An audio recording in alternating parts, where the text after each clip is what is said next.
Tu crois que le Bitcoin est trop cher? Voici ce que tu ignores. Bonjour à toutes et à tous.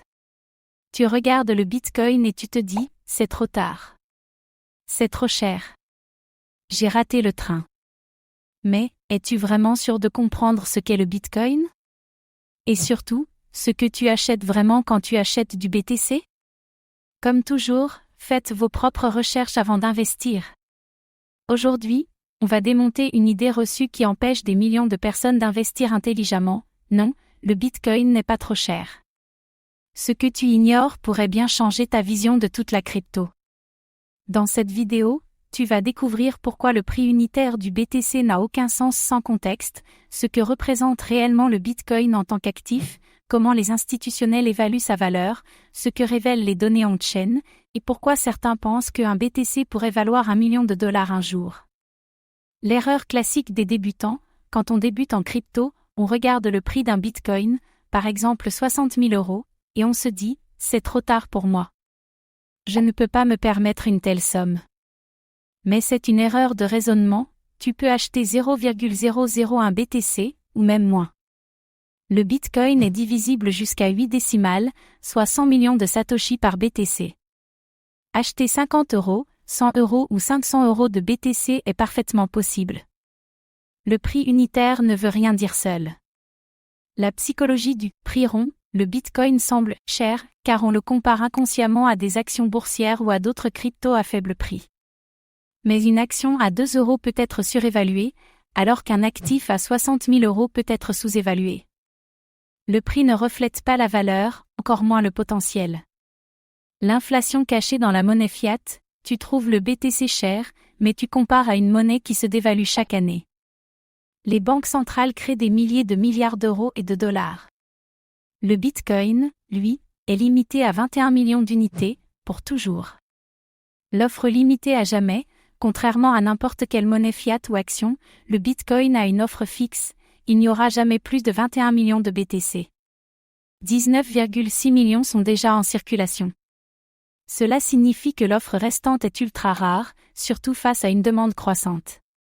Des BTC perdus à jamais, on estime que 3 à 4 millions de BTC sont perdus pour toujours, clés privées égarées, accès oubliés, etc. Cela rend le Bitcoin encore plus rare que prévu.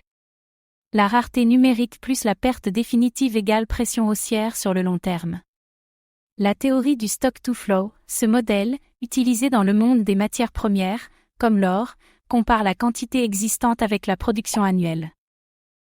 Le Bitcoin a un ratio stock to flow supérieur à l'or, ce qui le rend encore plus précieux pour les investisseurs long terme. Un actif résistant à la censure, le Bitcoin n'est pas juste un prix ou un graphique. C'est une monnaie indépendante des banques centrales, incensurable et transfrontalière. Acheter du BTC, c'est acheter un droit d'échapper au système financier traditionnel. Un réseau décentralisé ultra sécurisé, le Bitcoin repose sur un réseau mondial de nœuds et de mineurs, sans point central de contrôle. Aucune entité ne peut éteindre le Bitcoin. Son infrastructure est plus robuste que celle de nombreuses institutions financières. Une réserve de valeur numérique, certains investisseurs comparent le Bitcoin à l'or numérique. Mais contrairement à l'or, il est facilement transférable, divisible et programmable. Un BTC aujourd'hui pourrait être comme l'achat d'or dans les années 1970. Accumulation des wallets long terme, les données blockchain montrent une tendance forte, les holders de long terme accumulent pendant les phases de panique. Ils vendent rarement, voire jamais. Cela réduit la quantité de BTC disponible sur le marché. Diminution de l'offre sur les exchanges, les réserves de BTC sur les plateformes centralisées baissent chaque année. Moins de BTC disponibles égale pression haussière sur le prix.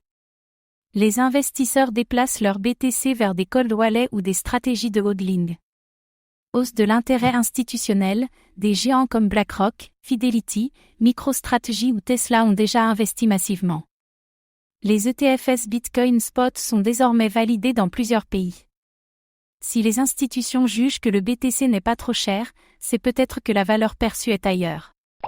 Le coût d'opportunité, ne pas investir dans le BTC aujourd'hui, c'est peut-être perdre un actif qui surperforme la majorité des classes traditionnelles. Rater l'équivalent du web dans les années 90. Ceux qui ont attendu que ce soit abordable, l'attendent encore.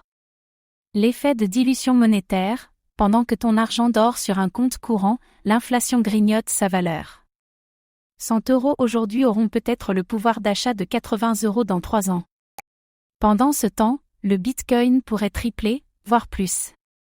Il ne s'agit pas juste de gagner, mais de ne pas perdre. L'investissement progressif, DCA, tu peux investir petit à petit, chaque semaine ou chaque mois. Cette stratégie s'appelle le DCA, Dollar Cost Averaging. Elle permet de lisser le risque et de rentrer sur le long terme, sans paniquer. Le prix moyen est souvent plus important que le prix d'achat unique.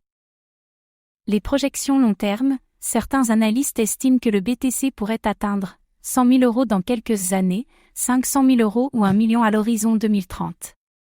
Ces estimations se basent sur les modèles économiques, l'offre fixe et l'adoption mondiale.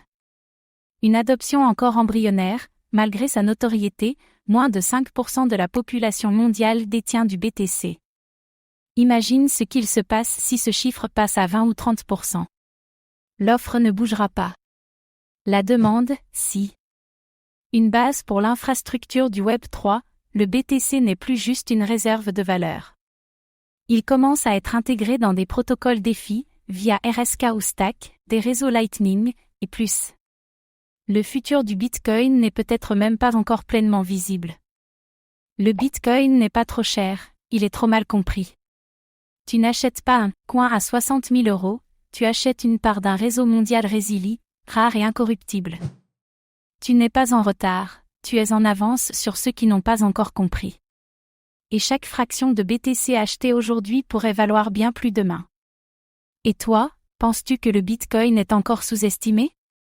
Ou que la bulle va exploser à nouveau? Dis-nous ce que tu en penses en commentaire. Merci d'avoir regardé cette vidéo. Abonnez-vous et activez la cloche pour suivre l'actualité crypto.